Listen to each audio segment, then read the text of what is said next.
The town of Ashwood was a place you could miss if you blinked while driving through.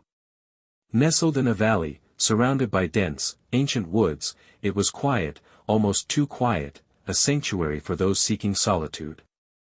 But solitude had its price. Strange things happened in Ashwood, whispered tales of vanishings and shadows that moved in ways they shouldn't. Marcy Jacobs arrived in Ashwood on a crisp October morning, her little hatchback packed with all her belongings. Fresh from a messy breakup, she was eager for a clean slate. The cabin she'd rented on the outskirts of town seemed perfect. It was quaint, affordable, and far enough from prying eyes. She wanted nothing more than to disappear into her work as a nature photographer. Her first week was idyllic. The woods were a treasure trove of vibrant autumn colors, and the wildlife was abundant. Her photos began gaining traction online, and for the first time in years, she felt a flicker of hope. The cabin was rustic but cozy, with a fireplace that crackled invitingly in the evenings. However, the nights were a different story. It started with sounds. At first, Marcy chalked it up to the typical creaks and groans of an old house settling. But the noises grew louder. Footsteps on the porch. A faint scratching at the window. And then there was the knocking. Always at 3:13 a.m., a soft but deliberate knock on the front door. The first time it happened, Marcy dismissed it as a dream. She was alone, after all, with no neighbors for miles. The second time, she convinced herself it was an animal. But on the third night, she decided to investigate. Clad in her thick robe and armed with a flashlight, Marcy approached the door. Her heart raced as she gripped the doorknob, steeling herself before yanking it open. Nothing. Just the biting chill of the night air and the distant hoot of an owl. She stood there for a moment, her breath visible in the cold, before retreating inside. But the knocking didn't stop. It continued every night, always at the same time, and always ending the moment she reached the door. Sleep became a rarity, her nerves frayed as the days turned into weeks. She began leaving lights on at night, hoping it would deter whatever, or whoever, it was. It didn't. One particularly cold night, Marcy decided to set up her camera, hoping to capture whoever was tormenting her. She positioned it near the front window, ensuring a clear view of the porch. That night, the knocking came right on schedule. With trembling hands, Marcy pressed record on her camera and waited. The next morning, she eagerly reviewed the footage. Her stomach turned as she watched. The camera showed the porch empty, but the knocking sound was unmistakable, loud and clear. She replayed it several times, each viewing making her feel more disoriented. Was she losing her mind? Desperate for answers, she ventured into town, seeking solace in the company of others. The townsfolk were polite but distant, offering little more than pleasantries. When she mentioned the knocking to the old woman who ran the general store, the room fell silent. Conversation stopped mid-sentence, and every eye was on her. "You're staying out by Raven's Hollow, aren't you?" the woman asked, her voice a whisper. Marcy nodded, confused. "Why?" The woman leaned in close, her weathered face lined with worry. "That land's cursed. It's been that way for generations. They say the woods out there belong to something else." "What do you mean?" Marcy pressed, her voice trembling. The woman hesitated before continuing. "People who stay out there see things, hear things. It's the woods' way of warning them. Most don't stay long enough to find out what happens if they don't leave." Marcy left the store with more questions than answers. As she drove back to the cabin, her mind raced. She couldn't shake the feeling of being watched, the hairs on her neck prickling as she navigated the winding roads. That night, she resolved to confront whatever was knocking. Armed with her flashlight and a sense of defiance, she waited by the door, determined not to let fear control her. At precisely 3:13 a.m., the knocking began. This time, it was louder, more insistent. Heart pounding, Marcy threw open the door. Standing before her was a figure cloaked in shadow, its form indistinct but menacing. It didn't move, didn't speak. It simply stood there, exuding a cold so intense that Marcy's breath hitched in her throat. The flashlight flickered and died, plunging her into darkness. Marcy slammed the door shut and bolted it, her chest heaving as she backed away. But the knocking resumed, louder and more aggressive. Her hands shook as she fumbled for her phone, only to find it dead. Panic set in as the cabin's lights flickered and went out, leaving her in pitch blackness. Then came the whispers, low, guttural voices that seemed to emanate from every corner of the room. They spoke in a language Marcy didn't understand, their tone dripping with malice. She pressed her hands over her ears, tears streaming down her face as she sank to the floor. Marcy sat huddled on the floor for what felt like hours, her pulse pounding in her ears. The whispers ebbed and flowed, their menacing cadence pressing against her sanity. Then, as suddenly as it had started, the cabin fell silent. The stillness was deafening, broken only by her shaky breaths. Gathering the courage to move, Marcy grabbed the flashlight from the floor and fumbled with it. It flickered weakly but held, casting a feeble beam of light. She swept it across the room, every shadow a potential threat.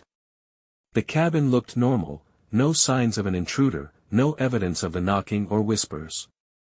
The front door, however, was different. Deep gashes marred the wood, as though clawed by something impossibly strong. Marcy's stomach twisted. Whatever had stood on her porch wasn't human. She stumbled to the kitchen, her hands trembling as she filled a glass of water. The cool liquid offered momentary relief, but the pit in her stomach remained. What had she seen? What had it wanted? Her thoughts were interrupted by a sudden crash from the living room. Marcy froze, her glass slipping from her fingers and shattering on the floor. Slowly, she turned, her heart pounding in her chest. "Who's there?" she called, her voice barely above a whisper. No answer. Clutching the flashlight like a weapon, she crept toward the sound. Her steps crunched on the shards of glass, each one echoing louder than it should. The living room was empty, save for the overturned coffee table. The air felt wrong, thick and oppressive, as if the room itself were alive and breathing. A new sound broke the silence, a faint creaking, rhythmic and deliberate. It was coming from the ceiling. Marcy tilted her head upward, the beam of her flashlight trembling as it illuminated a series of dark stains seeping through the wood. They were spreading, twisting like veins across the ceiling. And then, as if in response to her gaze, the creaking stopped. Before she could react, something fell, a single, wet droplet landing on her cheek. She wiped it away with a shaky hand, only to find it wasn't water. It was dark, viscous, and reeked of iron. Blood. Marcy stumbled back, her mind reeling. The stains above her pulsed, as though the wood itself were alive. A loud crack split the air, and the ceiling began to splinter. She didn't wait to see what would happen next. Grabbing her keys and jacket, she bolted for the door, barely remembering to lock it behind her as she fled into the night. The forest was a different kind of terrifying at night. The trees, so vibrant and inviting during the day, now loomed like skeletal sentinels. Shadows danced in the periphery of her vision, and the chill seemed to seep into her bones. Marcy's breath came in ragged gasps as she made her way to her car, the gravel crunching beneath her feet a small comfort against the suffocating silence. She fumbled with her keys, cursing as they slipped from her grasp. As she bent to pick them up, a low growl rumbled from somewhere behind her. The sound was deep, primal, and entirely too close. Marcy froze, every instinct screaming at her to run, but her legs refused to move. Slowly, she turned, the flashlight shaking in her hand. The beam caught a pair of eyes, glowing faintly in the darkness. They were too high off the ground to belong to any normal animal. A large shadow shifted just beyond the trees, its form obscured but undeniably massive. The growl deepened, reverberating through the air, and Marcy's paralysis broke. She scrambled into the car, slamming the door and locking it in one frantic motion. Her hands shook as she jammed the key into the ignition, her heart leaping as the engine roared to life.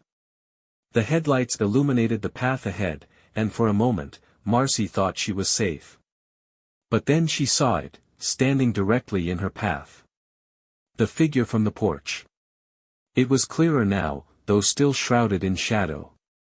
Its limbs were elongated and unnatural, its head cocked at an impossible angle as it stared at her. Marcy screamed, slamming her foot on the gas. The car surged forward, and the figure didn't move. Just as she was certain she would hit it, the headlights flickered, and the figure vanished. The car barreled through empty space, the tires skidding slightly as she overcorrected. She didn't stop. She didn't dare. The cabin disappeared in the rearview mirror as she sped down the winding road toward town. Her knuckles were white on the steering wheel, her eyes darting to every shadow. The town's lights finally came into view, and she let out a shaky breath. Safety. Or so she thought. The diner was still open, its neon sign a beacon of normalcy in her unraveling world. Marcy stumbled inside, her appearance drawing concerned glances from the few patrons scattered across the booths. The waitress, a middle-aged woman with kind eyes, approached cautiously. "Are you okay, honey?" she asked, her voice soft. Marcy shook her head, her words tumbling out in a frantic rush. Something's wrong. At the cabin. In the woods." The waitress's expression darkened, and she exchanged a glance with the cook behind the counter. "You're staying out by Raven's Hollow, aren't you?" Marcy nodded, the memory of the old woman's warning flashing in her mind. "What is it? What's happening out there?" The waitress hesitated, then leaned in close. "Listen, I don't know much, but folks around here say the woods don't like strangers. They say if you don't leave when you're told, the forest makes sure you're never seen again." Marcy's stomach churned. "That's ridiculous," she whispered, more to herself than the waitress. But the conviction in the woman's eyes said otherwise. As she sat there, clutching the cup of coffee the waitress had placed in front of her, Marcy couldn't shake the feeling that she wasn't alone. The hairs on her neck stood on end, and she glanced out the diner's window. The parking lot was empty, save for her car, but the shadows seemed thicker, darker, as if they were watching her. She turned back to the waitress. "I can't stay there. What do I do?" The woman sighed. "If you're smart, you'll leave town. Don't go back to the cabin. Just drive until you're far away." Marcy nodded, her resolve hardening. She'd gather her things at first light and leave Ashwood for good. Whatever was in those woods could have the cabin. But as she sat there, she couldn't shake the feeling that it wouldn't be that easy. The woods had noticed her. And they weren't done yet. The drive back to the cabin was tense, each mile dragging on like an eternity. Marcy clutched the wheel tightly, her knuckles pale against the steering wheel. Every shadow, every rustle in the forest made her flinch. The waitress's words echoed in her mind, "If you're smart, you'll leave town." But her belongings, her camera equipment, all of it was still at the cabin. She couldn't afford to abandon everything. The gravel crunched beneath her tires as she pulled into the driveway. The cabin loomed ahead, its dark windows staring back at her like empty eyes. Marcy hesitated, her instincts screaming at her to turn around and never look back. But then she thought of her camera, her laptop, her portfolio, all the work that had given her a glimmer of hope in this new chapter of her life. Summoning every ounce of courage, she stepped out of the car and made her way to the door. The claw marks she'd seen earlier were still there, deep and jagged. She pushed the door open slowly, her flashlight sweeping across the room. The cabin was eerily quiet, the air heavy with a sense of foreboding. Marcy moved quickly, gathering her essentials and stuffing them into a duffel bag. The camera, the laptop, a few clothes, it didn't take long. She was zipping the bag closed when she heard it, a faint creak, like a footstep on the wooden floorboards. She froze, her breath catching in her throat. "Hello?" she called out, her voice trembling. No response.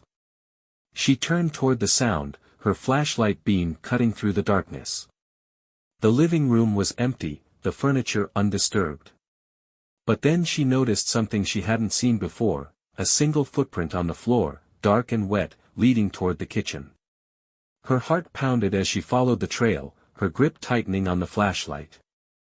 The kitchen was just as empty as the living room, but the footprint continued, now joined by another. They led toward the back door, which stood slightly ajar, a sliver of night spilling into the room. Marcy approached cautiously, the air growing colder with each step. She reached the door and peered outside. The forest was a wall of shadows, the trees swaying gently in the breeze. But the footprints didn't stop at the threshold. They continued down the porch steps and disappeared into the woods. For a moment, she considered running, abandoning her things and escaping while she still could. But then she saw it, movement among the trees.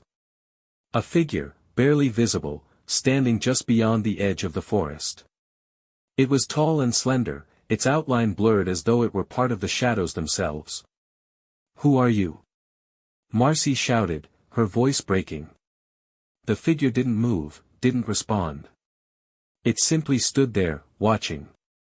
Then, slowly, it raised an arm, pointing toward the cabin. Marcy's blood turned to ice. She stumbled back, slamming the door shut and locking it. She pressed her back against it, her chest heaving as she tried to steady her breathing. The flashlight flickered, and she cursed under her breath, smacking it against her palm until the beam steadied. She needed to leave. Now. Grabbing her duffel bag, she rushed to the front door, her eyes darting around the room. The shadows seemed to shift, almost as if they were alive, reaching for her. She threw the door open and sprinted to her car, tossing the bag into the passenger seat before climbing in. The engine roared to life, and she slammed her foot on the gas, gravel spraying as she sped down the driveway. Her hands trembled on the wheel, her eyes darting to the rearview mirror. The cabin receded into the distance, its dark silhouette swallowed by the trees. But as the road stretched out before her, Marcy couldn't shake the feeling that she wasn't alone. The shadows seemed to gather along the edges of her headlights, keeping pace with the car. The forest felt alive, the trees bending and swaying unnaturally as though reaching for her. Then, out of nowhere, a figure stepped into the road. Marcy screamed, yanking the wheel to avoid it. The car skidded, tires screeching as it spun out of control. She braced herself as the vehicle careened off the road, slamming into a tree with a sickening crunch. Dazed, Marcy groaned as she fumbled with her seatbelt. Her head throbbed, blood trickling down her forehead. The car's headlights flickered, casting erratic beams across the trees. She turned to grab her duffel bag, but froze when she saw it. The figure from the woods stood just outside the car, its elongated limbs illuminated by the failing headlights. Its face, or what should have been its face, was a featureless void, an abyss that seemed to pull at the edges of her sanity. Marcy's scream caught in her throat as the figure leaned closer, its presence suffocating. The air grew colder, frost forming on the inside of the car windows. She scrambled for the door handle, but her fingers felt numb, unresponsive. The figure raised a hand, its movements slow and deliberate. It pressed its palm against the driver's side window, the glass cracking under the pressure. Marcy closed her eyes, tears streaming down her face as she braced for the inevitable. But then, as suddenly as it had appeared, the figure was gone. The frost melted, the air warming slightly. Marcy opened her eyes, her chest heaving with shallow breaths. The woods were silent once more, the only sound the faint creak of the car settling against the tree. She didn't wait to question her luck. Kicking the door open, she stumbled out of the car, clutching the duffel bag to her chest. The road stretched ahead, a dark ribbon winding through the forest. She began to run, her legs screaming in protest but refusing to stop. Marcy's breath came in ragged gasps as she ran, the forest closing in around her. The flashlight dangled from her hand, its beam swinging wildly and casting fleeting glimpses of the path ahead. The road was eerily quiet, her footfalls the only sound save for the rustling leaves and distant whispers that seemed to follow her. She didn't dare look back. The memory of the figure's featureless face loomed in her mind, every shadow a reminder of its chilling presence. Her body screamed for rest, but fear drove her forward, adrenaline the only thing keeping her legs moving. The road began to slope downward, and Marcy nearly lost her footing on the loose gravel. She caught herself against a tree, the rough bark scraping her palms. The duffel bag slipped from her shoulder, spilling its contents onto the ground. Panic flared as she scrambled to gather her belongings, her hands fumbling in the dim light. That's when she heard it. The sound was faint at first, a soft rustling that could have been the wind. But it grew louder, closer. A low, guttural growl echoed through the trees, sending a shiver down her spine. Marcy froze, clutching the flashlight like a lifeline as she scanned the darkness. "Who's there?" she called, her voice trembling. The growling stopped. The silence that followed was deafening, pressing in on her like a tangible force. Marcy's heart pounded as she backed away from the sound, her flashlight beam darting through the trees. And then she saw them. Eyes. Dozens of them. Glowing faintly in the darkness, scattered among the trees like distant stars. They blinked in unison, their gaze fixed on her. Marcy's stomach turned as the growling resumed, this time accompanied by the sound of snapping branches and shuffling footsteps. She turned and ran, abandoning the scattered contents of her bag. Her only thought was to escape, to put as much distance as possible between herself and those eyes. The road curved sharply, and she stumbled, nearly falling as she rounded the bend. Ahead, the faint glow of lights broke through the darkness. A house. Relief surged through her as she sprinted toward it, her legs threatening to give out with every step. The house was old and weathered, its porch light flickering weakly, but it was a beacon of hope in the suffocating blackness.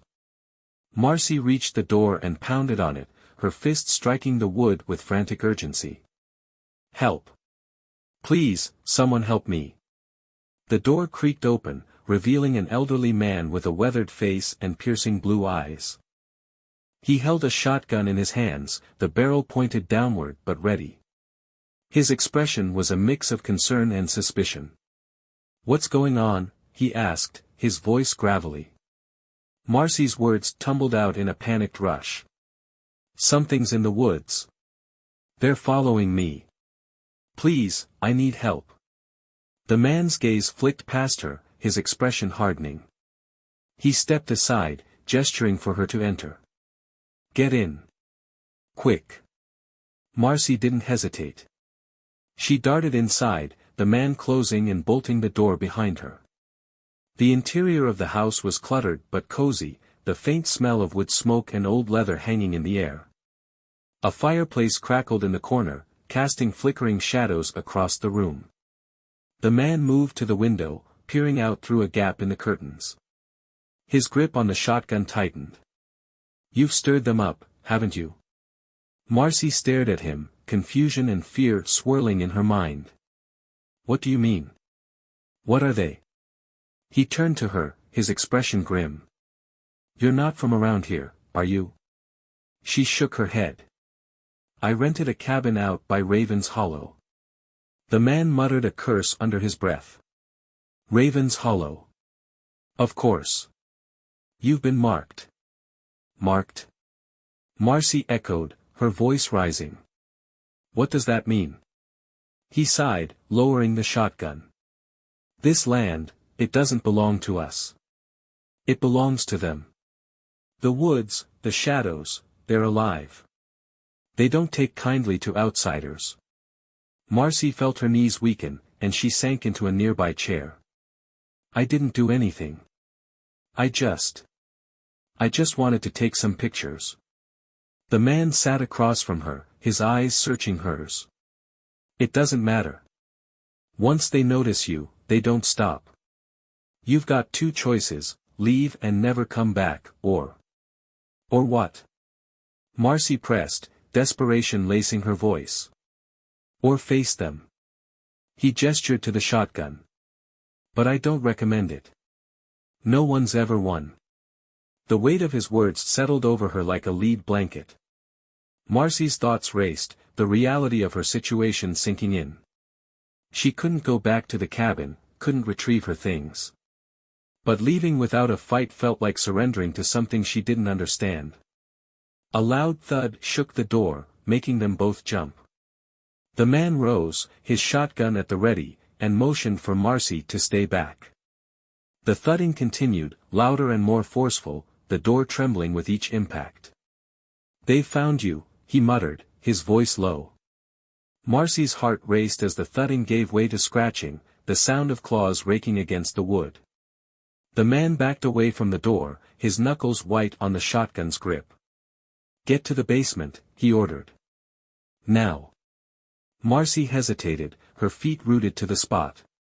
"What about you?" "Go," he barked, his voice brooking no argument. She bolted toward the basement door, flinging it open and descending the narrow staircase.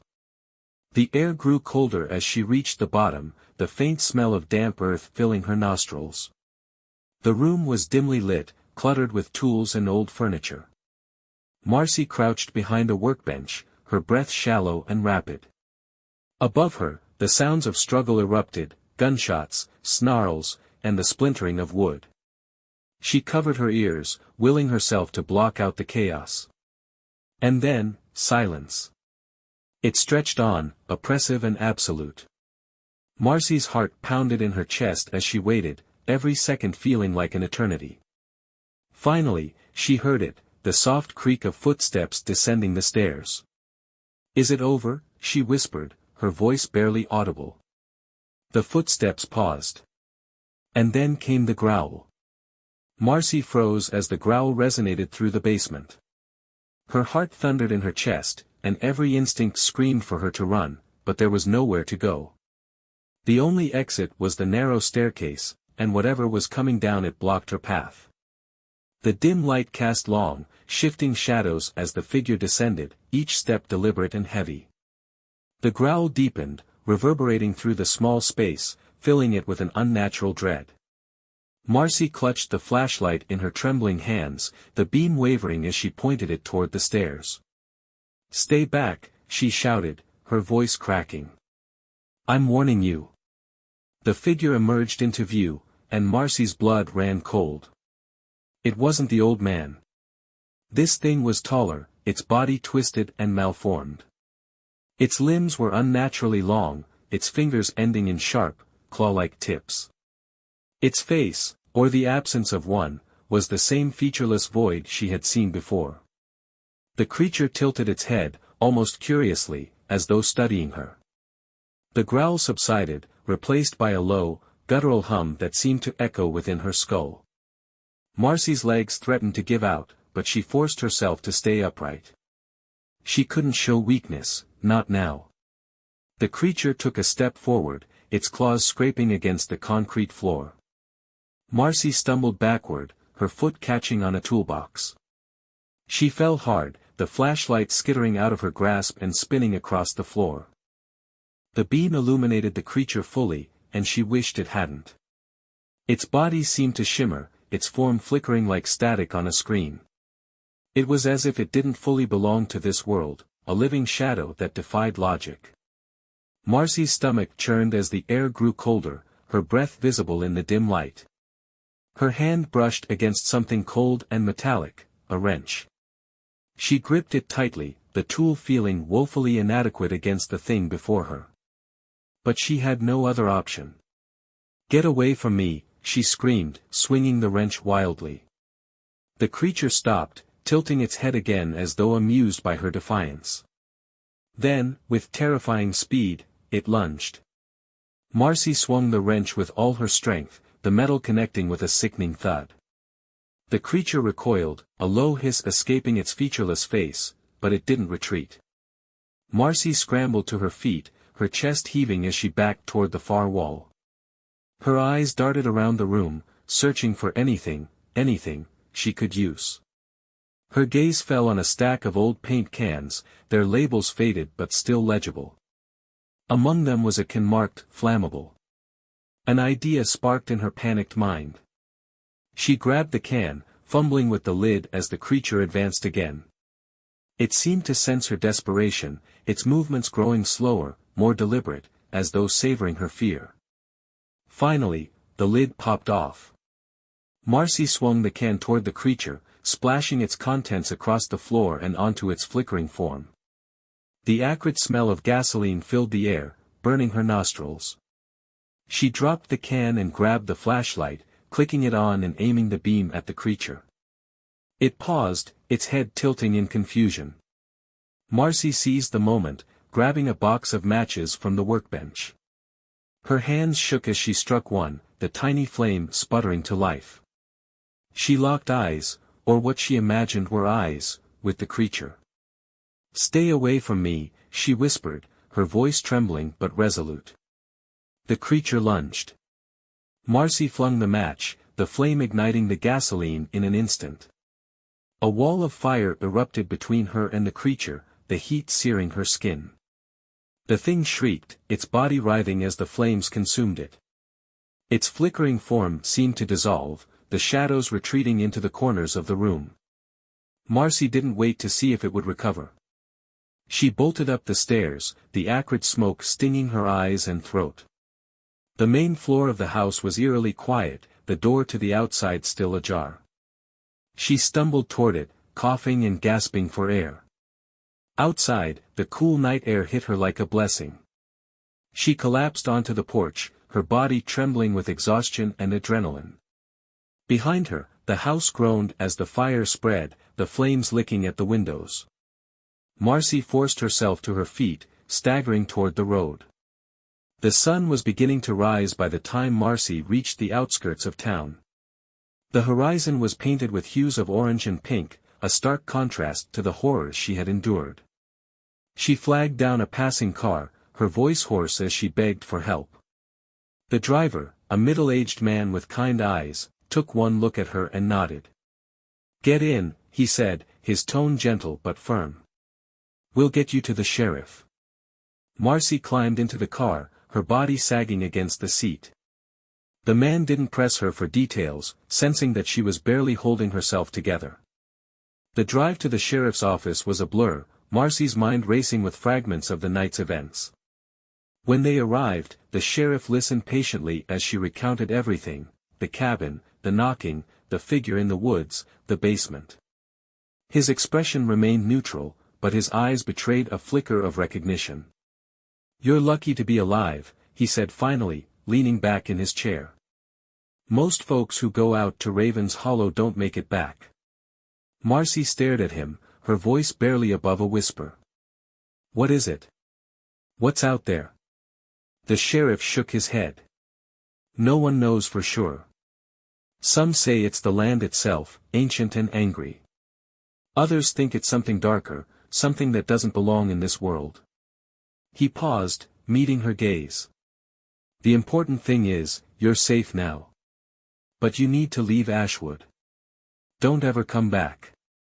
Marcy nodded, her resolve firm. She didn't need to be told twice. A week later, Marcy sat in a motel room miles away from Ashwood. Her camera and laptop were gone, lost to the fire, but she didn't care. She had her life, and that was enough. As she stared out the window, the events of that night played over and over in her mind. The shadows, the whispers, the figure, it was all burned into her memory, an inescapable reminder of how close she had come to losing everything. She didn't sleep much anymore. Every creak of the floorboards, every rustle of the wind, sent her heart racing. She knew the thing in the woods was gone, consumed by the fire, but the fear lingered. And sometimes, late at night, she swore she could still hear the knocking.